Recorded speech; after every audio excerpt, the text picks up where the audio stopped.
Here. I am Devesh Harplani from Ahmedabad. Before we talk about why is there a need of the hour to bring in a new income tax law, we need to first understand why do we need an income tax law in the first place. Probably you would all have heard this quote that in this world there is nothing certain except death and taxes. Now, so long as there are taxes in this world, there's always going to be a need for a legislation governing it. India aims to be a $10 trillion economy by 2030. Taxes, being an important fiscal policy tool, play a very significant role in the growth of an economy. Probably that is the reason why our Honorable Prime Minister has from time to time acknowledged the contribution of the taxpayers in the growth of the economy. Owing to the significance of the taxes in the growth of the economy, India needs a simple but an exhaustive income tax law. Let us talk about the present day scenario.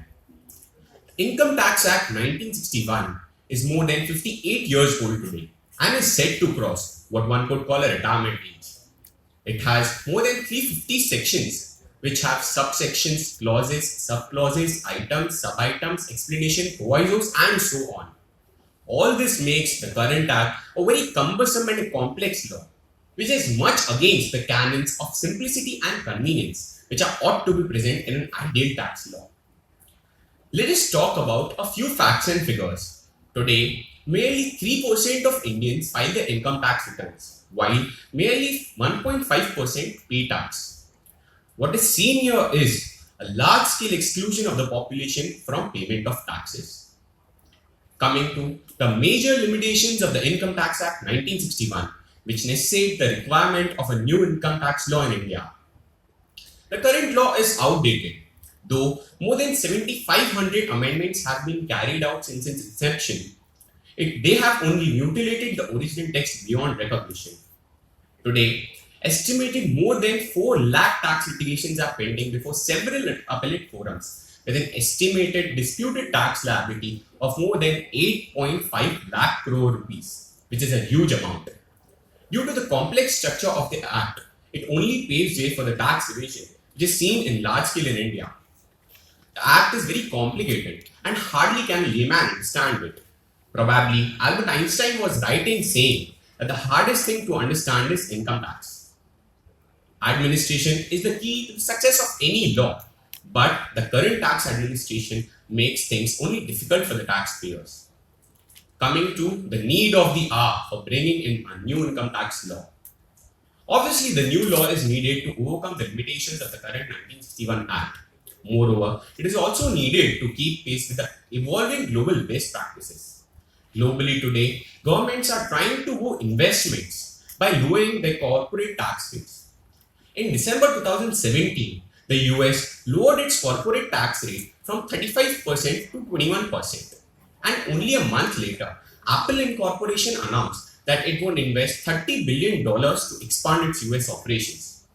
On a similar page, even India needs to have a new income tax law which can boost the competitiveness of businesses in line with the current government's policies of ease of doing business and Make in India.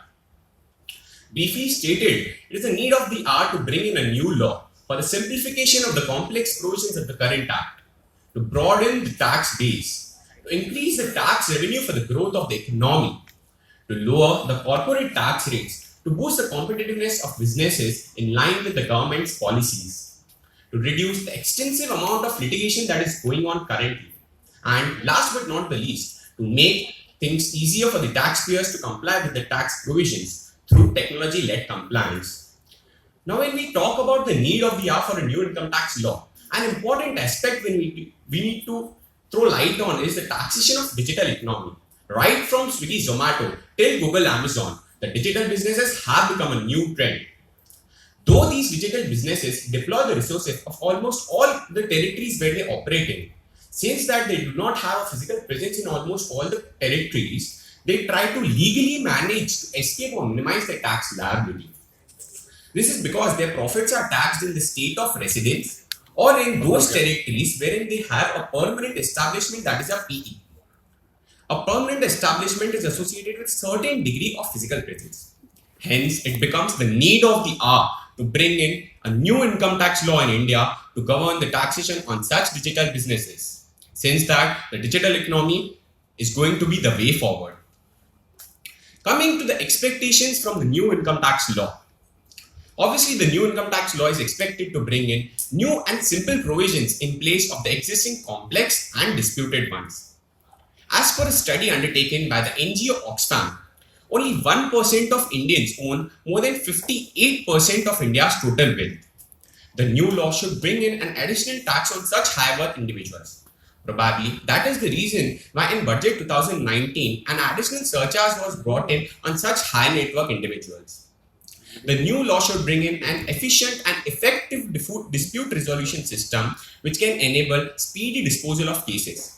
It should set stringent deadlines for several appellate forums to dispose of the cases long pending before them.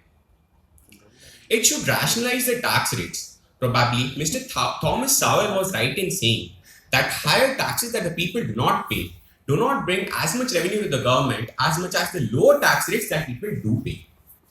This was illustrated even by our Honorable Finance Minister in her budget speech by an illustration of an elephant and a mound of paddy. We all know that the salaried individuals have been honest taxpayers for long. In the budget speech 2017, Mr. Arun Jaitley had stated that out of 76 lakh taxpayers who had disclosed their income above 5 lakh rupees, 56 lakh taxpayers were salaried individuals. However, they have comparatively very less incentives as compared to their business counterparts. Hence, there is a need of the hour to incentivize these honest taxpayers. The threshold limits of various exemptions and deductions are very meager in today's scenario.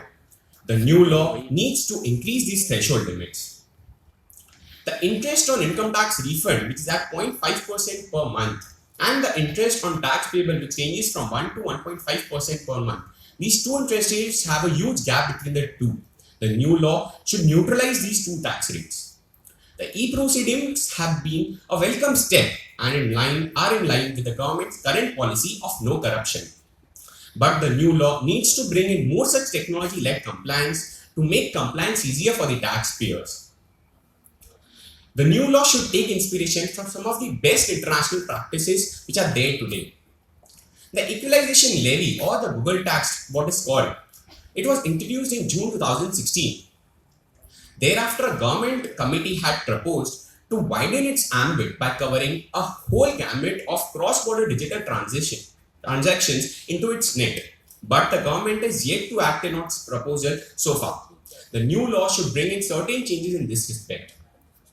Coming to the recommendations by some of the prominent organizations such as the Bombay Chartered Accountants Society. Today, the assessees are not allowed to make a fresh claim before the assessing officer in the assessing proceedings. The new law should bring in a specific provision allowing this. The companies are allowed to pay a tax at a lower rate of 25% under Section 115BA if they have their turnover below 400 crores today.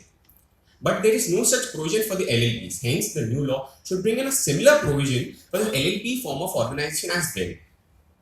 The agricultural income, as we all know, is exempt under Section 10 subsection 1 of the Income Tax Act. But quite a few individuals take a disadvantage of this exemption. Hence, the new law should have a specific provision which mandates audit in case the agricultural income of certain individual exceeds a particular limit. The task force, the direct tax code, was introduced in the Parliament in August 2010, but it never saw the light of the day. In November 2017, the Finance Ministry incorporated a task force to revamp the current income tax law. The task force is now to submit its report by the extended deadline, that is 31st of July 2019. Obviously, when we are in a students' conference, we need to talk about the opportunities for chartered accountants and the students or the future chartered accountants. We all know that whenever there is a new law, there is always a need for professionals. And when it comes to an income tax law, we chartered accountants are the best persons to fit in for the job. I would like to conclude by a few remarks. As was rightly recognized by the Kelkar Task Force, the tax revenue to the GDP ratio can be increased not merely by increasing the tax rates, but by simplifying the tax structure, by widening the tax base, and by improving the tax administration. It was rightly stated by Chanakya in his Arthashastra that the taxes should be collected from the citizens in a manner in which a honeybee collects honey from the flowers, that is, in the right amount and without inflicting pain. With the country yet to regain its composure from the hurried implementation of GST, it would be wiser for the government to bring in a carefully drafted income tax law and to ensure its smooth but timely implementation. Thank you all for being an excellent audience. Thank you.